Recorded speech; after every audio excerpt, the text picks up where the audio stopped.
দেখেন ধান সমুদ্র, যত দূর চোখ যায় শুধু ধান ক্ষেত আর ধান ক্ষেত।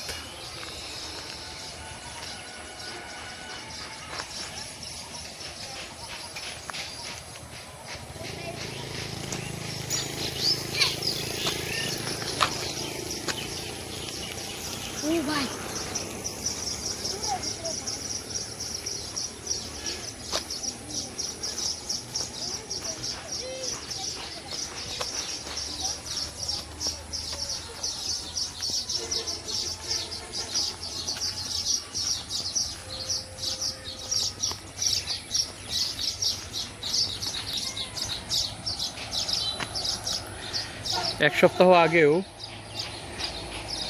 এই জায়গাটা পুরো সবুজ ছিল, অর্থাৎ ধান গাছগুলা পুরো সবুজ ছিল।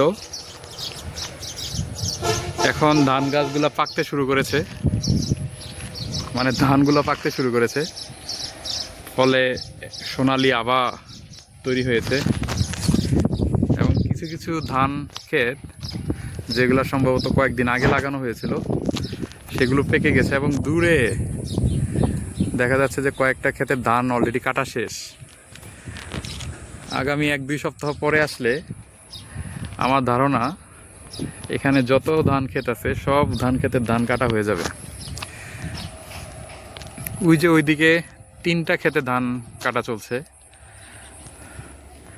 ওই যে দূরে দেখা যাচ্ছে ধান মাথায় করে নিয়ে যাচ্ছে, ওই যে দেখা যাচ্ছে মাথায় করে ধান নিয়ে যাচ্ছে। এই ক্ষেতটা এখনো পাকে নাই, এটা আরো কয়েকদিন সময় লাগবে। ওই যে সামনের 1 ক্ষেত 2 ক্ষেত পরে যে ক্ষেতটা, ওইটার ধান একদম পেকে গেছে, ওইটা আগামী 2-3 দিনের মধ্যে কেটে ফেলতে হবে।